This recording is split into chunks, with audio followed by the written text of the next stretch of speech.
Hey, Laken, how's it going? Hey, love, I'm good. How are you? Good. Thank you so much for coming on here today, speaking into these women, taking time out of your busy life, selling your gym this week, all of these amazing things going on in your family. That's so exciting. So I appreciate you taking the time out of your schedule. So we have Laken Chinpoy here. Laken is a multi-business owner, mom of two, amazing partner, podcaster, leader, mentor, and so much more. I want to dive right in and get into all the good stuff. So, Laken, can you tell us a little bit about your story? You've been through some really dark times, but you've created and continue to co-create a story of inspiration, a story of overcoming, becoming, and leadership. Can you tell us a little bit about where you've come from and where we're at today? Yes, I would love to. And thank you so much for having me here. And hello, if you're watching.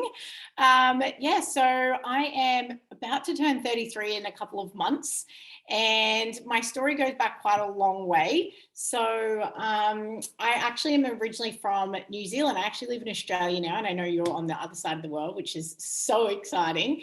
And so I'm in a little place called Queensland, Rockhampton now. So I moved here when I was about 2 years old. And through my story, I went through a lot as a little kid. I did have a really great upbringing, like materialistically. I had pretty much anything that I wanted. I grew up an only child. While I do have siblings, I did grow up an only child. I just really struggled with, my mum was very emotionally unavailable, and so was my dad. And so at a really young age, I actually went through abuse as a little young girl and really didn't know what to do with that as I was growing up and moving through life. And that I really carried a lot of that with me. And so that started to really shape my experiences as I started to grow up and move into schooling and move into high school and all of that type of thing. So that was really big for me in the earlier times. And then, as I said, that started to really shape my experience. And my mum and dad didn't have the healthiest of marriage, and being an only child, really navigating stuff that has happened as a little kid, you kind of just don't know where to place all of that. So you kind of place it with anger and anxiety and suppressed emotions. And that had really become the world in which I lived inside for a really long time. And my parents ended up separating when I sort of hit high school. So they got divorced, and that really kind of threw me upside down and not really knowing where I fitted in and trying to fit into high school. I did not like school at all. It wasn't like a place that I ever felt like I belonged or fitted in with anybody. And during that time, I actually found out my dad wasn't my biological dad. So kind of putting more fuel on the fire as a teenager, just feeling super lost. And back then we didn't really have the internet that much. Mobile phones weren't really a big thing. So you really didn't have the community and support around you as well to navigate all of that stuff. So that was really big for me through high school, and then navigating that I had a biological father.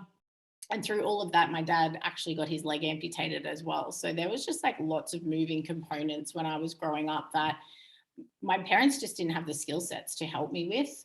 And my mum had been going through a lot of her own stuff. Like, I lost a brother before I came along. So my mum was dealing with a lot of grief and her own pain and heartache, which as a little girl, you just can't understand what your parents are going through and how to be with all of that. And so when I hit later high school, that really started to kind of take the wheels of my life and where I was heading. And I really seeked that through attention through men. I started being sexually active at a really young age, just trying to be loved, trying to fit in. And I felt like, because my boundaries with my physical body were taken so young, that I had to give that in order to receive the love that I thought I was wanting, and I thought how it came about. But obviously it was really toxic and dysfunctional at that age, but not really knowing any better. And then I quit school. So I quit school, grade 10. I was out of there, didn't like it. I was in the beauty industry, which I love. It gave me a purpose. It was creative, doing makeup. It was fun. One of those adults that you look back and you're just so grateful for. And that was my first boss in the beauty industry. So she really gave me a place of belonging and something to really look forward to. So I never finished school, and ended up finding toxic boyfriends, very toxic boyfriends. And I ended up in a relationship at about 17, and it was extremely domestic violence, and I ended up becoming a young mum at 19. So among many things of couch surfing and trying to figure out who I was, I found myself a mum at 19 with a really unhealthy relationship, and just kind of not knowing anything. Like at 19, I thought I actually had it all figured out in hindsight, but really it wasn't a great place to be in. And it was very unsafe for me and my son that was coming into the world. So yeah, once he was born, it was about getting us safe. And within about 6 months, his father went to jail. So that kind of gave us the freedom to grow and got my own little place and found somebody else later on down the track. And 23, I was a mum of 2 and I had a little girl in the world and she was beautiful. And then 1 year into her life, I found myself a single mum again with 2 children. My partner at the time cheated on me and had an affair. So we'd bought a home together and were raising the kids and stuff. So that really turned my world upside down. That was probably my biggest rock bottom again, and found myself in, my house got repossessed. I was in over $100,000 in debt. And I was in and out of family law court for about 4 years. And that was really challenging as a mum. And I know there's so many mums out there that are going through blended families and custody and parenting, and it's so challenging. Like it was some really dark times for me. And that was around the age of 24. And then I found my current fiance, and again, I'd called in another man the same. It was very toxic, very unhealthy. He drank, and by this time I was just so insecure. I didn't know who I was. I had no confidence. I'd had postnatal depression twice. And I just had no sense of who I was. My worthiness meter was 0. I was just in full survival mode. My daughter had mild insomnia up until the age of 5. So just like consistent no sleep was an absolute nightmare. Sleep deprivation is not fun. And I'm sure mums watching can really relate to that. It's not easy. And and it got to about 2015 and I just hit a rock bottom, and I was on antidepressants by this stage. I was on sleep medication to help me sleep. And we went on a holiday to Thailand, and there was something on the inside nudging me that enough was enough. I no idea what it was, but we come back from Thailand and literally the next day I had a breakdown and I just said, I'm done. Like I'm so over this. And my fiance was heavily into CrossFit. I did not even walk to the letterbox. Like it was just not my thing. And I was just like, something has to change. Like I can't keep going on this way. And so I actually signed up to a 6-week challenge, and that sort of become my first real thing of slowly just shifting my world and changing things. I had no idea where just a 6-week challenge was going to lead me. And it was my first investment of like $700. And at the time I was a single mom because my fiance worked away and he wasn't supporting us financially. So $700 on the pension working in a bakery was a lot of money. But that $700 propelled me forward into ways I couldn't have seen back then. So I'm so grateful for that young woman back then that made that investment. And so I ended up losing 16 kilos, and I've been medication free now for, be like 7 years, I think. And I was on medication for 10 years. So congratulations. Thank you. And, I was really inside the belief system that I couldn't not be on them. Like the doctors were telling me, you've got to be on them. You've got to be on them. Like they're good, they're going to help you. And it got to the point where I was like, well, I actually don't know myself not on them. I've been on them since I was, a young mom, a teenager. Like, how do I not know what I'd be like not on them? And I had the strategy there if I needed to go back on them, but I really just wanted to get to experience myself as a woman without the medication. And they definitely served a purpose at the time, for sure, when I did need them. But yeah, and then over time, my partner and I really went through a lot of challenging things, and it got a couple of years in and I was just like, this relationship's not for me. It's just more of the same. And so I loved him with where he was at and decided to leave the relationship. And that really became the turning point in our lives. He was a heavy drinker and really didn't manage his alcohol well. And he decided to quit alcohol. So he went sober for 4 years, and we ended up reconnecting and working it all out. And the couple you see now on social media and who we are in real life is just completely different. Like we have evolved and grown, and we have put so much work into our relationship, and individually and as parents, it's been continuous. It's a daily thing. We've invested hundreds of thousands of dollars into our growth. And during that time, I started a beauty salon for my daughter's bedroom. So when I was a single mom, I was like, you know what, I have a skill set here and I'm going to use it. So I moved my daughter out of her bedroom into her brother's room, and I started a salon from there. And within 1 year, I'd made a 6-figure salon, and I'd won best salon of my town, which was crazy. It was amazing. And I'm sitting in my salon now. This is my backdrop of the salon. So it's grown and evolved. It's heading into its 10th year. And then we also started a gym together back in 2016 from our backyard, and had no idea what we were doing. And this week we actually sold our gym, so it's evolved onto the next owners. So again, it was incredible. We did amazing success, helped hundreds of families with that. And now I'm a mentor, and my partner's becoming a men's coach, and it's all happening. It's so amazing. So for those watching with us, Laken and I met through a business mastermind, which is a group of ours is 10 women that come together, and they all have different businesses and different things going on. But they come together with the common goal of wanting to connect with other women and invest in themselves for the next part of their personal and professional journey. And as soon as I met Laken, I was like, oh my goodness, this woman is a powerhouse. She is so amazing. She has so many things going on. Plus, she has all these businesses, plus alongside motherhood. I was just blown away. We're only a couple years apart in age, and I was still just like, oh my God, if I could be anywhere near that in a couple years, like that is amazing. And you're just such a light, and doing everything that you've done without all of the things that you overcame is amazing in itself. And then when you add all those other layers to it, it's just so inspirational, and just something so much that you should be proud of. And I think you know that, but I'm sure it's also good to hear. So just know that it's just amazing. And I for your son as well, but especially for your daughter, to be able to see, both of those things. So I want to talk about, like, throughout those times, you had to hold on to that vision. And I know at times you didn't have that vision. There were times that you were just probably trying to make it to the next day. You couldn't really think about beyond that.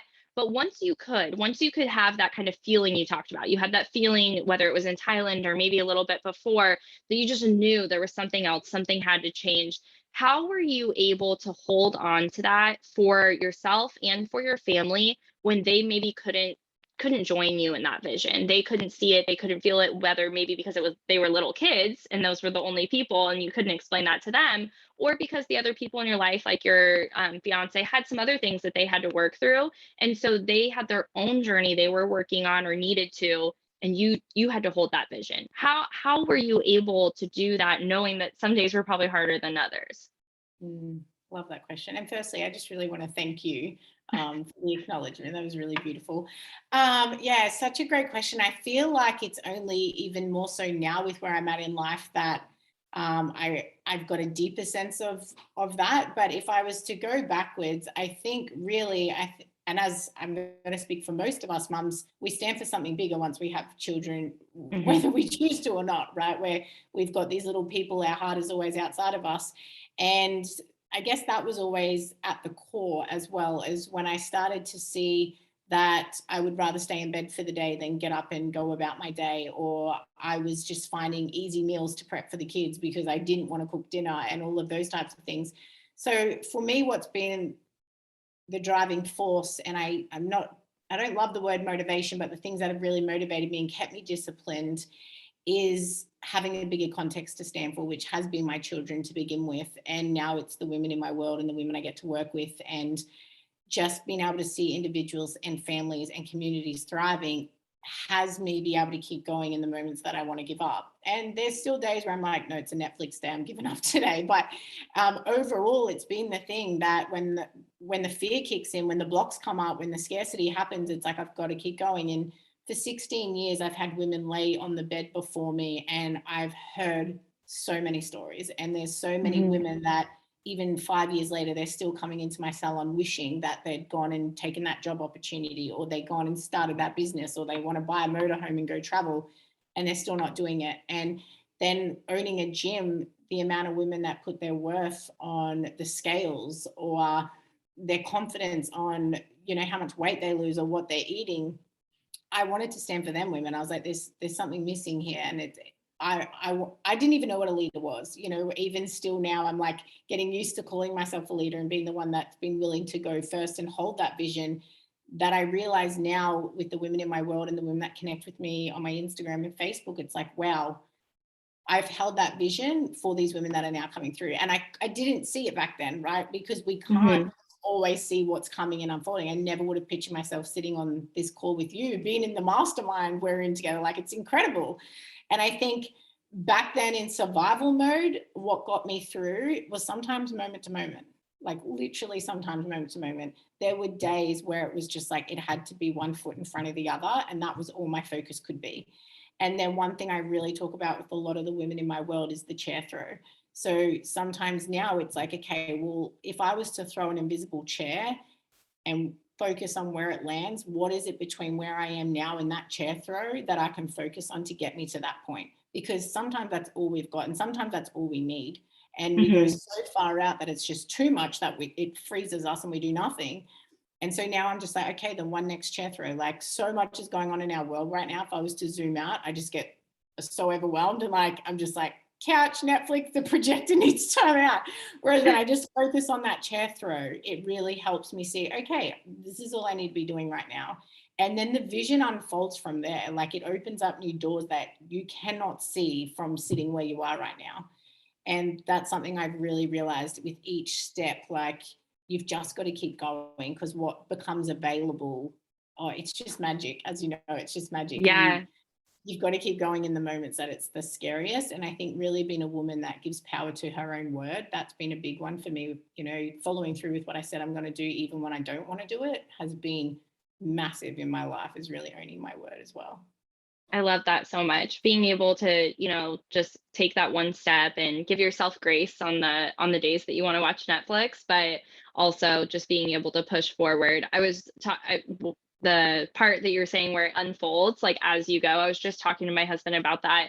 That has been such a realization for me over the last year and a half of, just not overthinking and how are you going to get there, just trusting that taking that one step and you'll guide yourself there and you'll lead yourself, and then you end up leading others. And it's just amazing, and I love that. I think that one of the things that I hear a lot from moms when they're doing that is they're like, okay, but just how? Like, how do I take that next step? Or I'm overcoming all of this and I can't do that because. And I love your story to be able to help show how we are so able when we have a desire to be able. And how are you able to write your identity when you're not sure what you want your identity to be, and overcoming a past identity you want to let go of? Does that make sense? Did you get my question? Okay. Yeah. I think what first just come through as you were saying that was really trusting the phases. And I don't say that lightly, because when we don't actually choose in our life, we become really powerless. So our choices really set us up for success in whatever that looks like. So what I mean by that is, we often say, yeah, I'm choosing this right now, but when shit hits the fan, or when the kids are screaming, or when hubby's late home from work, we're not really choosing everything that comes with our choices. And so if we can really trust the phases that we're in, like one of my closest friends has a 6-month-old right now, and we're in completely different sides of our business. My kids are 13 and 10, so they're a lot older, a lot more independent. And I've had big conversations with her around trusting her phase, because it looks so different right now. And, she wants to be making $500,000 and $1 million. And I'm like, maybe right now this phase is just the money you need for you guys to get by in this phase. Because one thing I know is I look back and I wish I had more time with my kids. I was a single mom. I didn't have the luxury of choosing any of that. And so I think if we can really get that on a cellular level, that the phases are really specifically designed for our growth, because we can often, we're in such a fast-paced world that we just want the next thing, the next thing, the next thing. And we want it to come now, and we want it to come quick. Identity shifts are not quick. Often they are quite long. They're quite like, yes, you can wake up next day and be like, I'm completely transformed, but the core being of who you are and the fabric that's woven into that takes time, right? Yeah. Going from someone that was in constant survival mode to lack around money, lack around my success, lack around being a leader, that is still an ongoing process. Like I've only just gone through, as I was saying to you before we jumped on, like literally in the last 7 days, another rebirth of that whole layer of identity and really allowing myself to be successful and allowing myself to have the things I have now. And I think if we try and wrong ourselves through that process, that just becomes really yucky and we can become really stuck in it. And so, especially at the beginning stages of being mums or when you've got multiple children, it is such a progressional thing. And I think we've really got to cut ourselves some slack, have some compassion for ourselves and where we're at in those phases. Because, like I said, some days the step is just the next step. It's, I'm just going to change this next nappy. I'm just going to make this next meal and deeply start knowing. And if you're watching this, you already are taking the step, like 100% you are. And this is the trust part. We've got to be able to see what we are doing. And when we're putting ourselves into spaces like this, these are the steps, but sometimes they're little tiny seeds that you can't yet see what they're going to bring you later on down the track when that seed starts to spurt, and then you can pick the fruit. I'm only picking fruit now from trees I planted 10 years ago when I didn't even know what I was doing. Yeah. I think that's so amazing. So many things come to mind, but one of them is just the phrase that I've used with a couple of the women in my world as well is, what if it took 10 years? What if it took 10 years? I think sometimes we get in our head like, yeah, but this hasn't happened in this time frame. But our lives are, hopefully, universe willing, a lot longer than that. And, if it took 10 years, like, I think if someone had told you 10 years ago where your life would be at now, if you were like, oh yeah, you're making, multiple six figures, multi-business owner, like totally crushing it, and you're just in survival mode trying to keep your son safe 10 plus years ago, I think that you would have been like, haha, like, you can't even comprehend that. And I think that it's just so amazing when we can step back and be like, okay, even if it took 10 years though, why is that a bad thing? Why is it a bad thing if it took 10 years?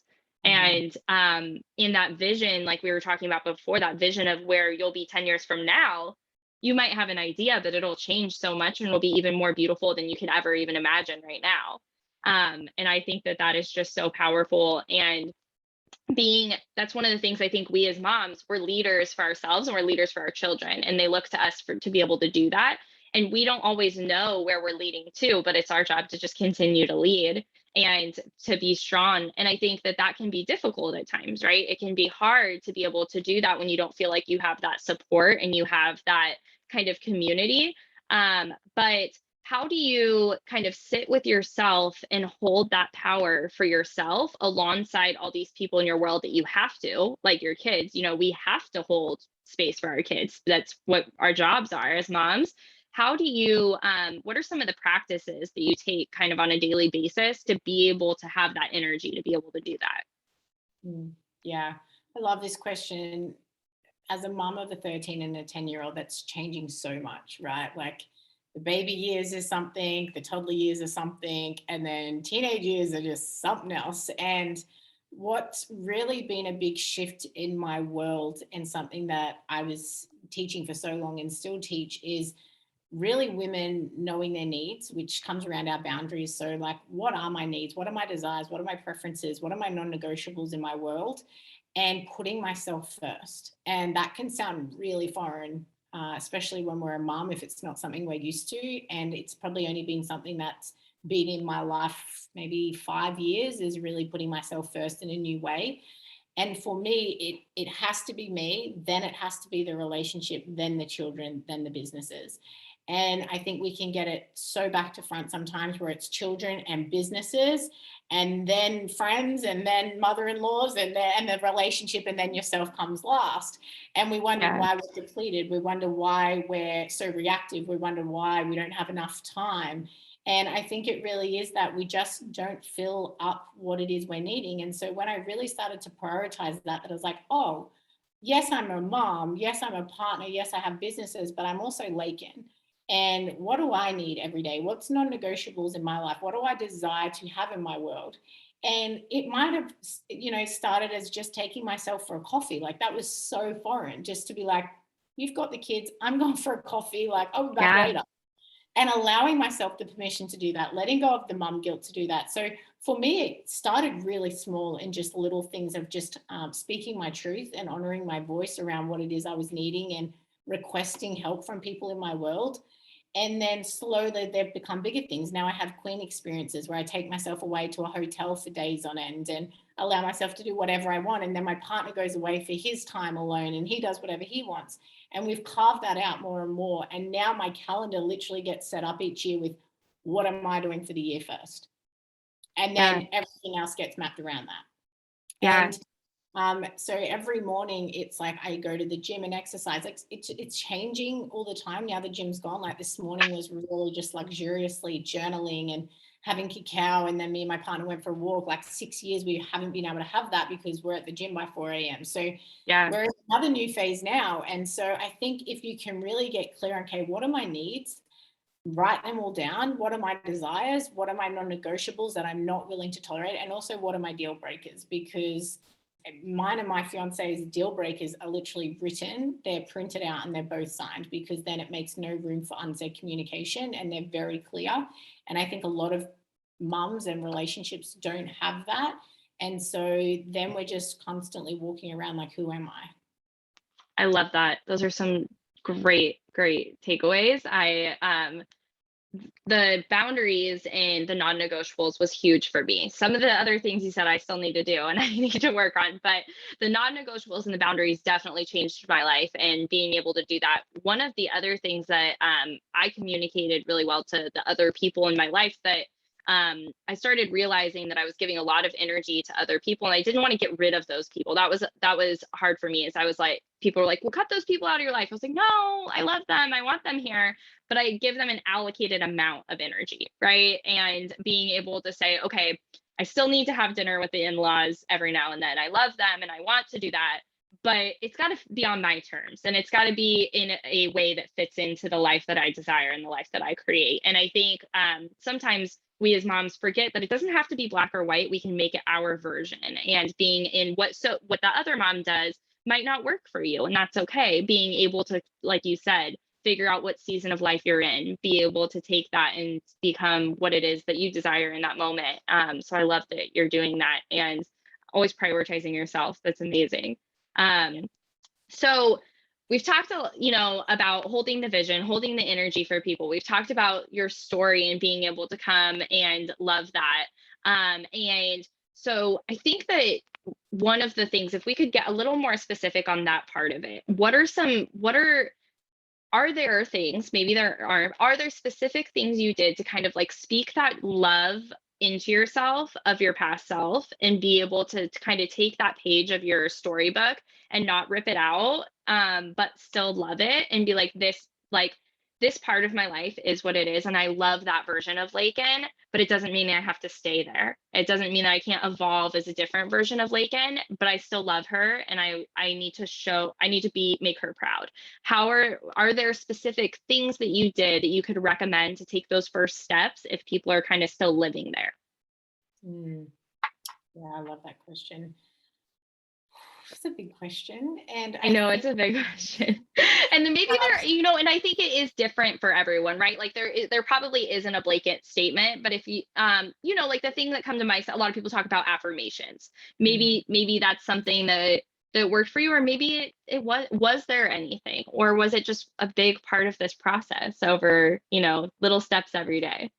Yeah, it was definitely in the healing when I really, really worked on my mindset and really worked on the way I see the world, the way the world occurs to me, the way my parents occurred to me, what I actually went through. Like, I don't have any bad towards anything that happened to me. I'm not mad at anything that happened to me. I have no anger. Like, I really worked on healing myself for so long. But there was a world before that wasn't my reality. My reality was I blamed my mum for nearly everything my whole life. I was very bitter, I was very angry, was very reactive to a lot of things. So when I realized that we actually can control our thoughts and we can control our mindset and we can control the way we show up, I was like, So all this shit in my life is actually my own responsibility. Well, that sucks. And like, that was like a big kind of smack in the face that I was like, wow, like the power's over here with me.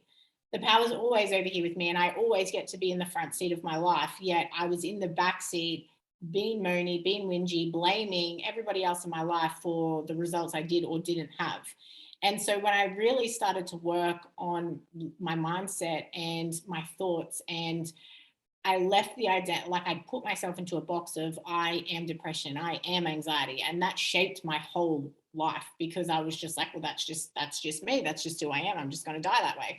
And then when I realized that, I was like, no, I experienced depression and I occasionally experience anxiety, but I'm not that. It was like, oh, there's a power within me that I get to now start working on. When I really started to uncover that, I kind of, if you just think of like a ball of wool, when you really start to do the work on yourself, you kind of pull out a thread. And then over time, that whole ball of wool just kind of comes and it's like, oh, there's so much in there. And that's a constant thing, as you know, like it doesn't matter which Yeah. level you get to, like I'm still constantly working on my mindset and my beliefs. And every level I get to for my own growth, it's like comes with a new set of beliefs and a new sets of things that I've got to up level and overcome.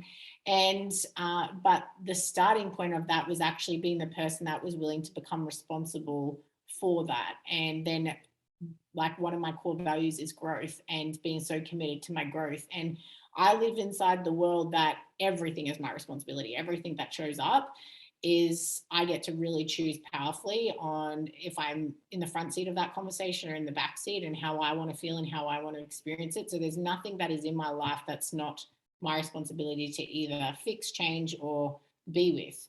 And that's a core piece of who I am and what I'm about. Even in the moments where could blame somebody else, I'm like, okay, what do I need to see here? Where can I become responsible?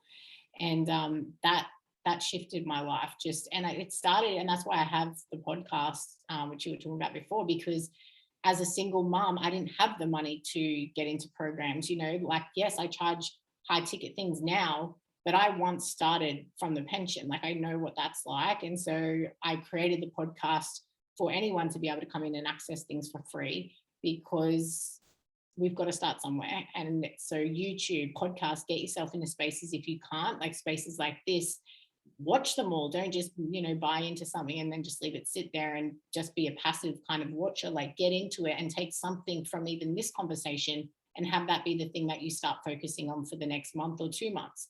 Everything I listen to, I'm like, okay, what's the one takeaway that I can now go and actually embody into my life and have that become a new way of being? I love that so much. While you were talking about this, I had one last question come to mind. So your kids are at, every age is a pivotal age, but your kids, in my opinion, are at like a very specific pivotal age. They're right in between that kind of child and, what is adulthood? It's coming, it's around the corner. What does that look like?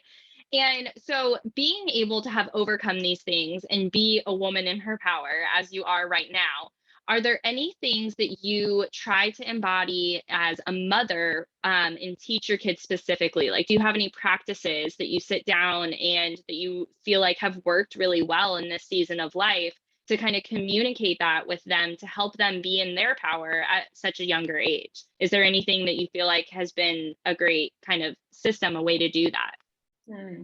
Yeah, we're in this whole new transition as parents. Like one's going through puberty, one's going through hormones, and it's challenging. Like last week, we were literally just saying that it's probably the toughest week we've had with our daughter since she was little. Like it was just a whole new level of emotions and helping her regulate those. Like I ended up putting her to sleep one night with hypnosis because I was like, I'm done for the night. Like I've got nothing left. So one thing that we're a big stand for as parents is having fully expressed children. And when you make that claim and that declaration, what that actually requires of us as parents to grow through and overcome belief system wise and society wise was mammoth. Like back in the day when I was like, I want fully expressed kids, like I want them to, I had no idea the level I was playing for when I said that, and how conditioned we become as parents on how it should be and how it should look.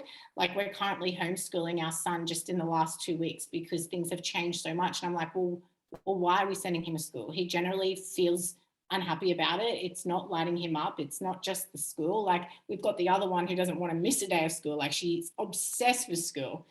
And so, Yeah. like, really breaking societal norms around allowing the kids to be their fully expressed self, and being, both of us being high school dropouts, not enjoying school. Like, I just think it's so important, especially in these day and ages, to really harness their strengths. And that's continuous willingness, courage. One sentence that I really use with my daughter and my son, but my daughter a lot more, when they're really in their emotions and they're really struggling. I think it's something you can use from such a young age. Is I just constantly get on her level. I'm like, what do you need from me? Because Mhm. often it's just like this overwhelm of emotion. And even as 25-year-old, 30-year-old, 35, 40-year-olds, like, we still struggle to regulate our emotions at times, yet we expect that a little child should just be able to snap out of it and stop crying. I can't understand when you be like this, rah, rah, rah. And I used to be such a reactive mother because I was just the same as mine. And it's been something that I've been really committed to, is not just reacting and not yelling. We've never smacked. It's not something that works for any of my children.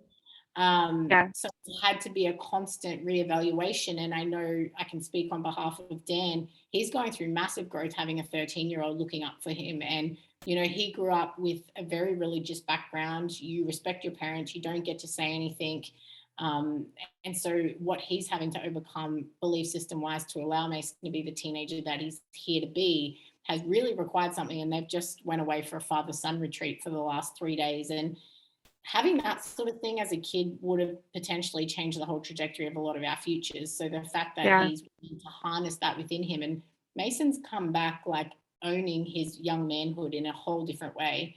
And like, yeah, it brings tears to my eyes. It's so shifting. So I think the more you can work on yourself as a parent and be willing to be responsible for what's showing up. Something that we always do is circle back, and it's something I learned from Brene Brown. And even when we don't get it right, we can always circle back and make it better. Mm. So even in the moments that I do react, or I don't say the right thing, or I'm not paying attention, it's being responsible and going back and saying, hey, look, before, when I really reacted or I wasn't hearing you, I actually want to apologize. Like, I don't ever remember my parents apologizing to me for Yeah. anything. And that's massive. We do that in our relationship when we're not on the same page and we need time apart. We always circle back. And then we also do it with the children, so they know that they're seen, heard, and validated. And that's something that works really well. And then now we can see the flow on effect. They actually do it with us. So something that, especially for our son, it's really big. We've really noticed the remorse when he's reacting. He's actually coming back and he's just apologizing or giving a hug. So it always trickles down, and sometimes it takes a little longer than others. But I think, like you said, every age is pivotal, but the teenage years, they're teaching me so much about myself in a new way, and being willing to consistently, at any age, see your children for who they are. And I think we can Mm. forget that sometimes. We see them as either who we want them to be or who they used to be. And like you were saying before about the identity, it's the same thing with our kids. The last few weeks, I've really seen my son, and I'm like, wow, he's not who I thought he was. Like, when I Yeah. actually come out here and I see him for the human being that he is, and not just up here, I actually get to see a whole different child in a whole different way. And we can just get so busy that we really miss that stuff, and we miss doing what they enjoy doing. And that's been a big one in our house, is let's do what they want to do, not what we want them to do. And it's, yeah, it's boring sometimes, but a lot of fun for them. That's so amazing though. I just love talking to you, LakeN. I just love it so much. And one of the kind of like last things that I would like to say with that is, what I hear is how important it is for us to take care of ourselves so we can do that for our children. We can't see them for who they are if we can't even see ourselves for who we are, right?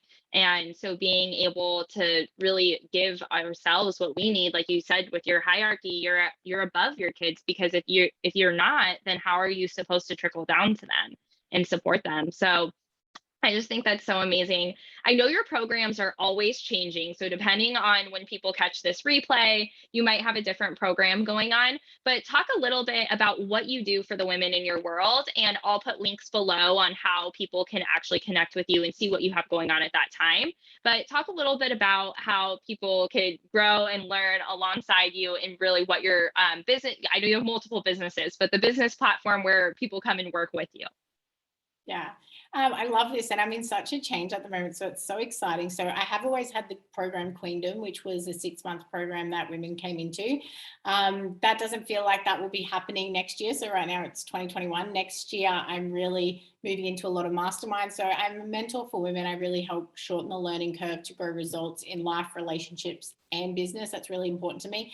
And one thing that's really been coming through a lot is bridging the gap between the strategy and alignment, which we've talked about a lot. And, I've been an entrepreneur for about, well, online for 16 months now, and it really happened at a rapid rate. So I've done a lot around boundaries and codependency and relationships and stuff like that. But now I really mentor women in the idea phase, at the startup phase, making all the way up to $20,000, $50,000 a month. So anything around that, I'm just so excited for. But there's big changes coming, and I'm so excited. So there will be a lot of different programs for 2022, masterminds, all the goodness. So I'm really looking forward to it. But predominantly, I'm on Instagram. Awesome. And it's at LAKEN POY, right? I want to make sure that I do the right. Okay, perfect. And I'll link all of that below. I want to thank you so much for your time today, LAKEN. I know you have some fun events with your daughter this afternoon, so I want to let you go. But thank you so much for pouring into us, for inspiring me, for inspiring all these other women in my world, the women in your world, and all the other people that you're going to connect with. And the most beautiful thing is you're just getting started. It's just the beginning. And I cannot wait to send this to you 10 years from now and be like, hey, remember that? That was so fun. Oh, thank you. Thank you. And I just really want to thank you for inviting me on, and like talking me through what you're doing here is just honestly so amazing and so needed in this world. So thank you for being the light for mums. It's really important. Awesome. Thank you so much, LAKEN. I love this relationship. Can't wait to continue. Have a good night. Bye. Bye.